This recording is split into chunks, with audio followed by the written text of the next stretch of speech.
Au nom du Père, du Fils et du Saint-Esprit, ainsi soit-il. Alors, ce matin, ce matin, j'ai écouté un petit peu un débat, entre quelqu'un qui s'appelle Monsieur Boyard, Louis Boyard, jeune, je ne sais pas s'il a été réélu député, c'est possible qu'il ait été réélu député, qui représentait plutôt l'extrême gauche. Et de l'autre côté, c'était quelqu'un qui a une chaîne et qui représentait plutôt le front, plutôt le Rassemblement national. Rassemblement national, c'est pas un vilain mot. Le rassemblement, c'est un beau mot. La nation, ça n'a rien de vilain. Donc, le Rassemblement national, quand on respecte les peuples, on n'a pas de mal à vouloir rassembler les nations. C'est-à-dire, non pas les fédérer, mais dans le respect des nations, est-ce que chaque nation puisse être unie, puisse avoir une unité dans la nation, être conduite, non pas dans la division, ça rejoint plutôt le sens de cette devise républicaine de la fraternité, qui est plutôt dans les républiques que nous connaissons, l'inimitié ou la guerre de partis qu'une fraternité. Nous assistons à ça, des gens qui sont capables de dire qu'ils ne débattent pas avec 11%, avec 11 millions d'habitants d'un pays, parce que ce sont des fascistes, par exemple. Donc il ne faut plus leur parler. Il n'y a pas de débat, c'est plutôt un combat qu'ils mènent. Donc ça montre bien une hostilité, mais pour des gens qui sont d'extrême gauche, qui prétendent être d'extrême gauche, je rappelle, ils sont habitués à cette lutte des classes. La lutte des classes et leur principe. C'est un principe qui trouve toujours un commun diviseur et non pas un ferment d'unité. Donc je voudrais dire néanmoins, peut-être je reviendrai sur cette idée de lutte des classes un petit peu après, que j'ai déjà abordée, que l'on voit comme s'émietter en quantité de manières, que certains appellent wokisme, mais qui n'est finalement, c'est un mot anglais, un mot américain, d'une mode peut-être américaine, mais qui signifie tout simplement la lutte des classes, d'une autre manière. Une autre manière, c'est-à-dire c'est cette guerre qui est déclarée par une affirmation, d'une certaine manière, de soi-même, des minorités, de soi-même à travers les minorités, contre le milieu ambiant. Donc, vous prononcez un mot, c'est un mot tranchant, ça fait une lutte. Vous prononcez un mot dans un monde où il y a une harmonie, vous prononcez un mot qui vient comme une disharmonie, ben, vous avez une lutte. Vous introduisez le combat. Là où il n'y a pas de problème, ben, vous en amenez. Vous en inventez. Et puis ça vous donne l'occasion, par des minorités comme ça, par des choses que vous créez, qui vont peut-être grandir, qui ne seront peut-être plus des minorités ensuite, qui vont peut-être grandir, vous semez des mots de division, et vous semez le vent de la tempête, et vous récoltez la tempête. Vous semez une petite graine, elle grandit, et ça fait à la fin des guerres civiles. Et oui. C'est quand même dans ce sens-là qu'on peut considérer cette chose-là, c'est-à-dire vous laissez pousser différentes petites graines, et puis après ça, vous les opposez au milieu ambiant que vous voulez démolir.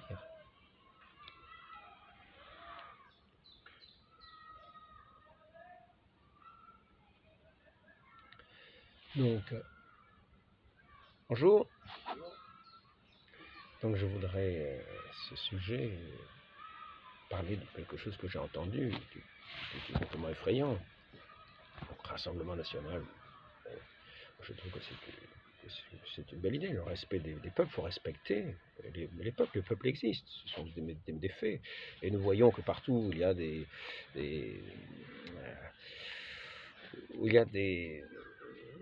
peuples qui quelquefois se mettent dans une proximité qui est un petit peu trop proche. Nous voyons des conflits, des guerres, des haines qui naissent. Donc il faut réfléchir avec ce qui existe. avec une dimension humaine qui existe. C'est-à-dire que, qu'il y a certaines différences qui ne sont difficilement, qui arrivent difficilement à une cohabitation et qui sont souvent sujettes à la guerre. Donc il ne s'agit pas de provoquer, de semer des graines de guerre future. Et il s'agit de respecter les peuples pour qu'ils puissent déjà vivre en eux, en paix, dans une certaine unité, en les rassemblant. Non pas en guerre les uns contre les autres, mais en paix les uns avec les autres. Quand nous disons que nous avons l'amour du prochain, cela s'applique aussi au peuple. Nous devons aimer le prochain comme nous-mêmes, est-il dit. Et nous devons aimer les peuples plus proches comme nous-mêmes, mais en les respectant, non pas en allant empiéter, et en allant empiéter ou sur leur territoire, ou dans leur village, ou dans leurs coutumes, en bouleversant leur manière d'être. Là, ce n'est pas du tout le respect, c'est au contraire, c'est un irrespect qui amène justement ces conflits et ces haines. C'est guerre civile ensuite. S'il y a une invasion d'un peuple dans un autre peuple, nous voyons bien que partout, nous voyons ça en Palestine, Israël, etc., nous voyons que ce sont des conflits. Nous voyons que des peuples qui sont si proches, que le peuple russe et le peuple, cette partie du peuple russe qui est devenu ukrainien, alors qu'ils étaient quasiment identiques, nous voyons que le fait qu'ils soient les uns à côté des autres, ça a provoqué une guerre, et les uns sur le même territoire que les autres, une guerre civile.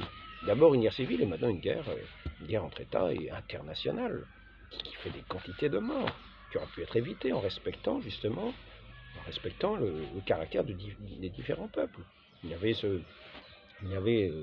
qui étaient du Donbass, qui n'ont pas été respectés dans leur identité, auquel on a voulu imposer, justement, une autre manière de parler, une autre manière de vivre, de faire.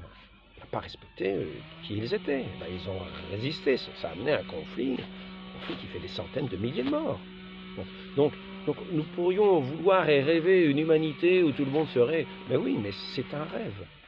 Et les gens qui veulent agir avec un rêve de ce genre, ce sont des gens qui par leur manque de prudence, par leur action, sont nocifs au possible, par des idéologies.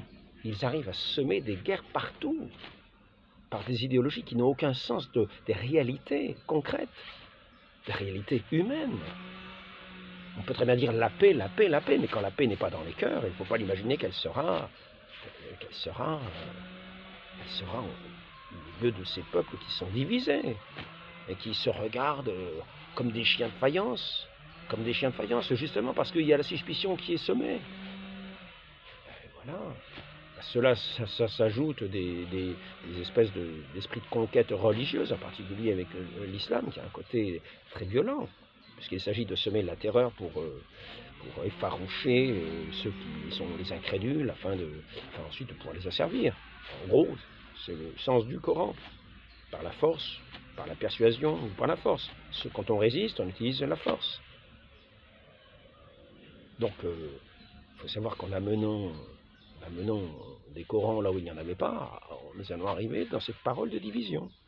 Et c'est ce qui s'appelle, on va dire, le nouveau wokisme. Mais non, c'est une nouvelle forme de lutte des classes qui est en train d'être instaurée, mais une nouvelle forme de lutte des classes, mais qui n'est plus la lutte des classes, mais qui est tout simplement l'utilisation de certaines forces contre d'autres, dans certains intérêts idéologiques, c'est-à-dire dans cette perspective révolutionnaire. Alors on va dire, ceux qui parlent contre la révolution sont l'extrême droite.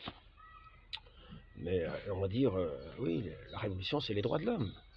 Mais ceux qui réfléchissent un temps soit peu et qui disent qu'au nom des droits de l'homme il faut respecter les religions, il faudrait bien savoir que la révolution s'est faite en tuant tout ce qui avait un aspect catholique, en assassinant tout ce qui avait un aspect catholique, en luttant contre tout ce qui avait un aspect catholique, donc, malgré bien que les droits de l'homme, pas parler du respect de toute considération dans toute la diversité, aussi bien religieuse qu'autre chose. Mais pendant qu'on écrivait ces textes-là, on guillotinait de saints prêtres et de saintes religieuses qui faisaient des œuvres auprès des plus pauvres. Donc il faut bien se rendre compte que ces gens-là sont des idéologues et qui n'ont aucune considération des réalités. Et que par conséquent, tous ces mouvements qu'ils vont entraîner, tous ces bouleversements qu'ils vont entraîner, ont des conséquences sème le vent et il récolte la tempête. Donc, faisons très attention, soyons prudents avec tous ceux qui manipulent les idéologies en oubliant la consistance humaine, en oubliant la prudence, en oubliant les réalités. Ces idéologues sont prêts à tuer des gens au nom de l'amour de l'humanité. Ils sont prêts au crime. Ils sont prêts comme on dit, avoir la haine, la pire qu'on puisse voir, à massacrer des gens, à leur taper dessus, à les tuer même, à les tuer.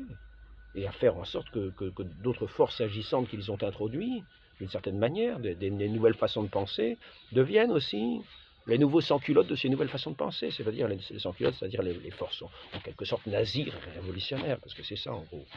On peut dire, dans le nazisme, il y avait les SS, dans le fascisme, il y avait les chemises noires, mais dans la révolution, ce sont les sans-culottes, c'est le même type de personnes, le même type de personnes. Donc ne nous y trompons pas. Ne nous y trompons pas. Ces forces idéologiques sont toujours des forces idéologiques qui amènent toujours une haine avec elles. C'est toute une partie de l'humanité et de l'humanité entière. Car celui qui haït l'humanité, une partie de l'humanité, haït l'humanité entière. Donc, mais cependant, ce matin-là, je voudrais quand même me donner raison sur un certain point à ce monsieur Boyard qui avait un sens plus chrétien, apparemment, mais dévoyé inconsidéré, manquant totalement de prudence. Parce qu'on voit bien qu'il agit, vraiment de l'extrême gauche, il agit. À la limite, il trouve dommage que dans certaines régions, il n'y ait que des blancs. Ah oui, alors mince, alors, mais c'est... on tire une conséquence. Nous sommes dans un peuple, nous sommes dans un pays où le peuple est ce qu'il est. Là, il faut le respecter, mais non. Là, il faudrait forcer, violer le peuple afin que ça change, quoi, afin que ce soit l'international, que ce soit l'union des prolétaires du monde entier. Mais nous n'arrivons pas du tout à l'union des prolétaires du monde entier. Nous arrivons à un monde d'esclavage qui est importé, qui va se mettre au service de l'argent, au service des puissances de l'argent, au service presque à la manière un nouvel esclavagisme.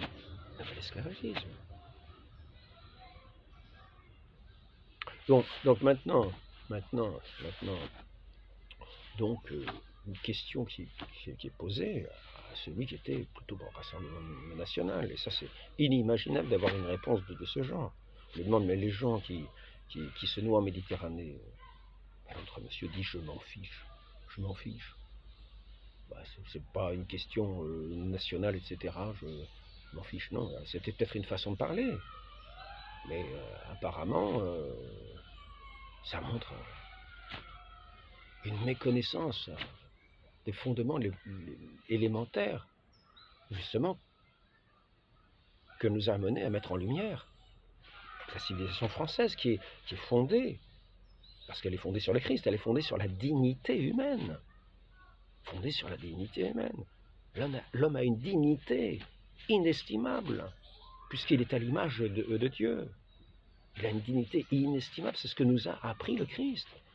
Et la France, qui a été pays éminemment chrétien, a été une lumière en ce sens, qu'il a toujours porté ce sens de la dignité de l'homme, dans la justice, dans toute la manière d'être. Et ainsi, il est insupportable d'entendre dire qu'on se fiche, on n'en a rien à faire. De gens qui veulent traverser la mer et qui se noient.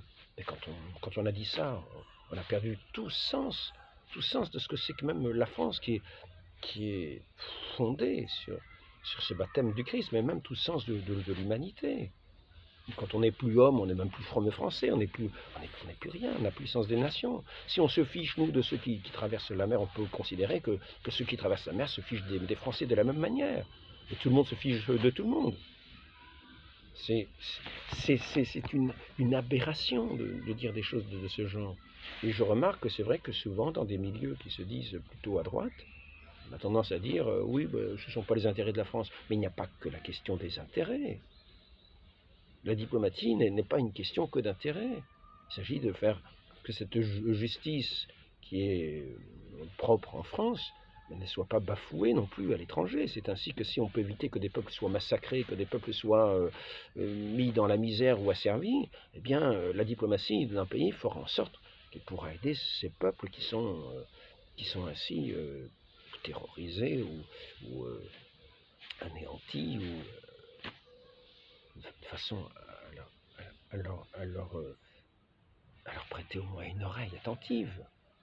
À leur prêter une oreille attentive, comme un prochain qui serait dans la misère, auquel on prêterait une oreille attentive. On ne dirait pas je m'en fous, ce n'est pas moi. On ne dirait pas je m'en fiche. Car là, nous avons perdu tout sens de l'humanité. Le sens de la France n'a aucun sens sans ce sens de la dignité de l'homme. Et ainsi, ce monsieur Boyard, au moins en montrant de l'intérêt pour ces gens-là, avait, d'une certaine manière, été plus français, et c'était surtout montrer une certaine humanité, même si elle est dévoyée par une idéologie qui va tout mettre de travers, qui va provoquer des guerres de partout, des massacres, et des violences, et, comme on le voit, et des misères incalculables, et encore aussi, des gens qui se noient en Méditerranée, par ceux qui prêchent comme M. Boyard, car l'humanité n'a pas de frontières, c'est une seule espèce, c'est vrai, mais elle est, comme le corps est un seul corps, il y a pourtant plusieurs membres, et cette humanité est aussi dans plusieurs peuples qu'il faut respecter, qui doivent être en lien les uns avec les autres, non pas dans des liens d'indifférence, au contraire dans des liens d'attention, dans des liens de bons rapports, dans des liens d'amitié, dans des liens de commerce juste, non pas unique, dans des liens de justice. Eh oui. Et donc, c'est M. Boyard qui a un petit peu ce sens-là, mais il n'a pas ce sens-là, car il n'a pas le sens du respect des peuples. Et il a ce sens de cette espèce de classe qui, elle, non pas mépriserait les autres nations, mais mépriserait les autres classes. Et il dirait, par exemple, de la classe bourgeoise, je m'en fiche. On serait prêt à leur couper la tête, comme on a toujours vu dans ces révolutions. Par exemple, nous avons vu au moment de la République espagnole en 1936, où ça a entraîné la guerre d'Espagne, les religieuses, les prêtres étaient tués, les officiers de la marine ont été tués parce que c'était la classe qu'il fallait plus avoir.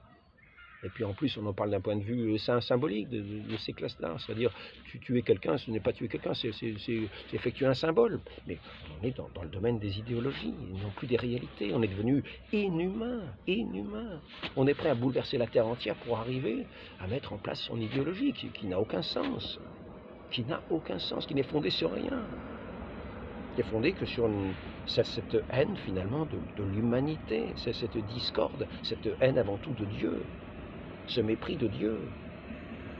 Voilà la raison de toutes ces idéologies, et qui deviennent des absolus, parce qu'on méconnaît celui qui est la vérité, et qui est l'absolu de tout, qui est la vérité même, auquel nous sommes tous, d'une certaine manière, nous sommes tous relatifs. Nous vivons, nous existons par lui. Nous sommes tous, toute la création est relative à Dieu, et comme un chant, une louange à son nom glorieux, à son saint nom, à sa gloire, à cet amour éternel. Donc toute la création est comme un chant, un reflet, quoi qu'on en dise. Et donc une justice internationale très bien. Par exemple, nous apprenons qu'il y a des gens qui vivent avec des organisations, la CAF, je sais pas comment, la CAF en France, qui touchent 6 000 €, qui ont des T5.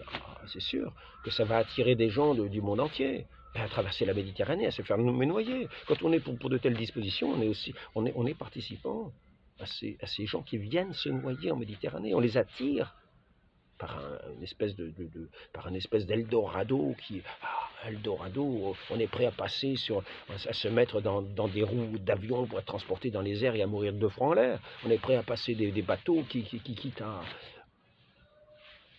quitter tous ces pays, à quitter ses mers, ses pères-mères, etc. C'est ainsi que nous voyons tous ces jeunes qui arrivent pour la CAF, pour la CAF.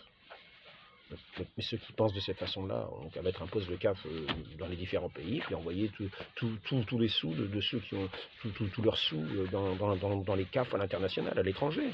C'est pas la peine de faire déplacer les peuples, ni de les dissoudre, ni de faire fuir leur jeunesse dans d'autres pays, à appâter par de l'argent, dans un milieu où il y aura des haines et des discordes, et finalement ils seront amenés à être dans des quartiers avec la drogue, et tout ce qu'on peut entendre, menés par l'argent, qui est la seule réalité pour cette personne-là, pour ces idéologues, c'est la seule valeur. L'argent, la lutte des classes, ça ne va pas chercher loin, un sens d'une humanité, mais de laquelle ils ne tiennent aucun compte dans sa réalité.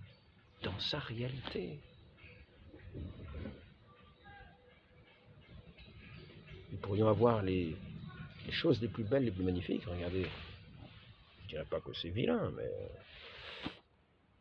cela dépend où tous les motifs que nous voyons ici me sont mis. Ainsi, quand tout est fait sans dessus dessous, il ne faut pas s'attendre à... Quand les esprits sont mis ainsi sans dessus dessous, on aura beau travailler, si on travaille à l'envers, on travaille toujours à démolir, à casser, à ne rien construire. Donc en tout cas, considérons bien que toute la civilisation consiste justement à cette attention dans la dignité humaine. C'est ce que nous a apporté le Christ nous a apporté à la fois le salut et ce sens de la dignité de l'homme, qui est amené, qui est à l'image de Dieu et qui doit être amené aussi à sa ressemblance, par cette nouvelle naissance à sa parole. Ne pas demeurer cette lampe éteinte, ces espèces de sépulcres blanchis au dehors, ou même plus blanchis, vous voyez. Quelquefois, ce sont des sépulcres qui ne sont même plus blanchis extérieurement, qui veulent, pour correspondre à un petit peu de la manière de tribu, au signe de leur tribu, se mettre des cicatrices, des balafres, des tatouages, un peu comme pour des appartenances tribales. Des appartenances tribales, avec la guerre des tribus à l'intérieur de ce qui était auparavant des nations, mais qui n'en sont plus, qui disparaissent par ces nouvelles luttes des classes provoquées, exprès, ces masses révolutionnaires qui veulent une espèce d'universalisme, une réalité qui n'est pas, un mépris de la réalité, un mépris de la vérité, un mépris de la création, un mépris de la diversité. Donc, faisons très attention. Je parle à ceux qui parlent de rassemblement national ou de la nation. Mais si nous n'avons pas le sens de l'homme, quelles sont ces nations? Non, le sens des nations n'ont de sens que parce que nous avons le sens de la dignité de l'homme, des peuples. Tous les peuples ont leur dignité, doivent être respectés dans ce qu'ils sont. C'est pour ça que le peuple français doit être aussi respecté au même titre que les autres peuples. Alors tous ceux qui attisent la haine sur telle catégorie ou sur telle catégorie qui amènent à vouloir faire disparaître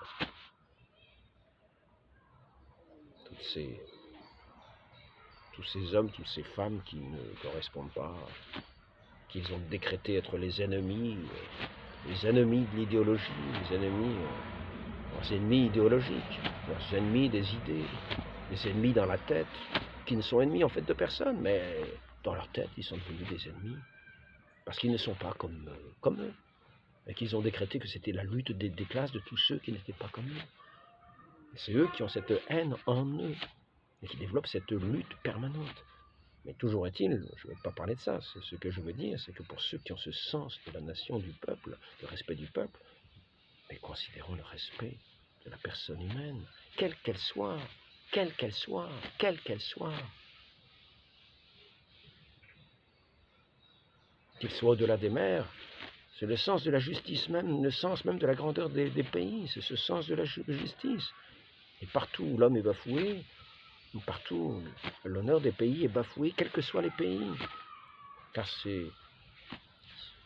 cela correspond au fait de la non-assistance à personne en danger, et encore, quand ce n'est pas nous qui mettons les personnes en danger.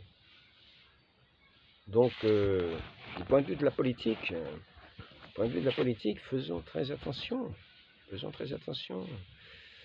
Et sachant que chaque mouvement a ses racines propres, ses développements propres. C'est comme un jardin. Nous ne pouvons pas mettre n'importe quoi à côté de n'importe quoi. Nous ne pouvons pas mettre n'importe quelle plante à côté de n'importe quelle plante. Il y a des manières d'arranger, il y a des manières de planter, on ne peut pas mettre certaines plantes sous certaines conditions climatiques. Elles ne pousseraient pas. On pourrait se dire, ah, c'est formidable, c'est les jardins universels, on y met tout, etc. Mais oui, mais non, il y a une connaissance de la terre, une connaissance des cultures, une connaissance de toutes choses. Ce n'est pas une réinvention permanente. Il y a toute une tradition des peuples qui se fait comme cette tradition de cette culture ancestrale transmise, apprise, et qui fait que il y a une civilisation, qui fait qu'il y a une civilisation ordonnée dans l'ordre de l'amour, dans l'ordre de la charité, mais pas dans un désordre insensé.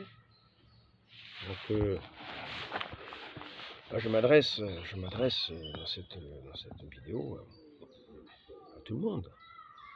Je m'adresse toujours à tout le monde. Quand je parle de notre Seigneur Jésus-Christ, vrai Dieu, vrai homme, il est venu sur notre terre pour nous faire participer à cette nature divine, à entrer dans cet amour divin, cet amour éternel. Je m'adresse à tout homme aussi, mais certains ne l'entendront pas. Alors au moins, n'agissons pas de façon inconsidérée pour ceux qui entrent dans ces idéologies. N'imaginons pas que nous pouvons mener comme cela le monde d'une façon très belle. Si ça ne se réalise pas, c'est parce qu'il y a des fascistes en face. Non, c'est parce que nous sommes imprudents, que nous sommes en face d'un mur et que nous nous cognons la tête au mur. La résistance, c'est pas le fait du fascisme. La résistance du mur, c'est pas le fait que le mur est un fasciste. Non, c'est que nous sommes stupides, nous sommes idiots. Nous ne considérons pas les réalités telles qu'elles sont. Nous n'agissons pas avec les réalités telles qu'elles sont. Nous n'aimons pas la réalité telle qu'elle est. Nous ne l'aimons pas. Nous n'aimons pas l'humanité telle qu'elle est. Nous la haïssons. Parce qu'elle ne correspond pas à notre pensée. Eh oui. Entrons plutôt dans la pensée de Dieu qui, lui, aime les hommes. Il s'est fait homme par amour pour les hommes. Il s'est fait crucifier par amour pour ses bourreaux même. Pardonnez-leur, ils ne savent pas ce qu'ils font. Pas en train d'accuser fasciste. Non. Se cognez pas sans cesse la tête au mur, non, il est le chemin, il nous ouvre le chemin. Donc suivons-le et nous verrons que nous ne cognerons pas du tout la tête au mur. Ce règne de Dieu, c'est ce règne de l'amour, c'est pas le règne de la haine, de la compréhension mutuelle. Soyons attentifs aux besoins des uns et des autres. Ainsi, je voudrais parler au sujet des députés. Les députés, j'en abordais peut-être dans un autre entretien. Les députés ne sont pas les représentants d'un parti ou d'une idéologie. Un député du peuple est celui qui va porter au devant de cet ensemble, de cette assemblée de la nation, toutes les préoccupations de ceux dont il est le représentant.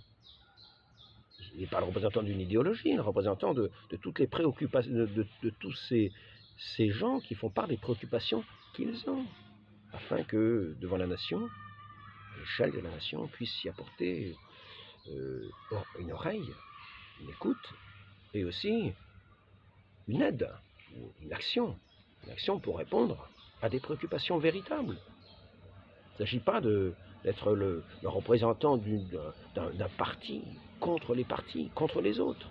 Le représentant du peuple est le représentant du peuple. Il n'est pas celui qui haït la moitié du peuple.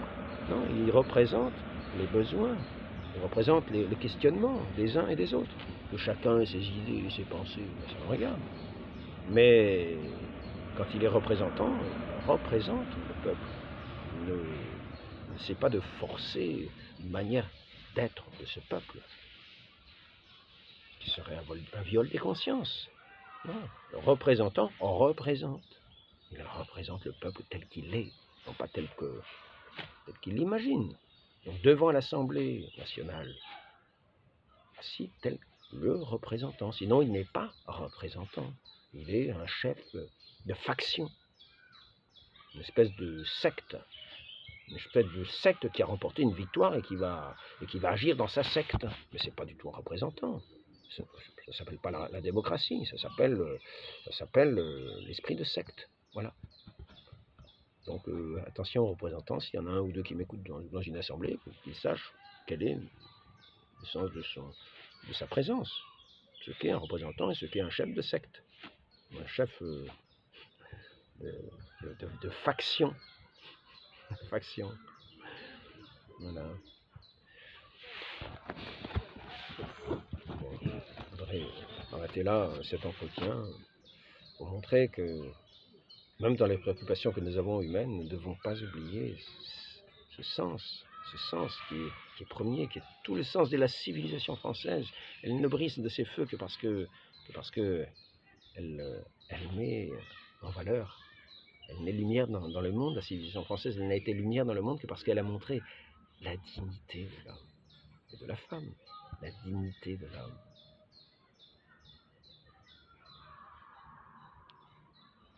Telle qu'elle était fondée sur ce baptême du Christ et la lumière du monde qui a montré la dignité immense de l'homme, pour laquelle notre Dieu s'est fait homme. Il est mort sur la croix. Il est ressuscité pour nous faire participer à son règne, à son amour éternel, à sa communion. La communion, pas la division, c'est pas un chef de parti, un chef de secte. Les chefs de secte ne seront jamais dans cette communion, ils seront toujours dans l'horreur de cette communion, dans l'horreur de ce Dieu. Entrons dans ce règne d'amour. Oublions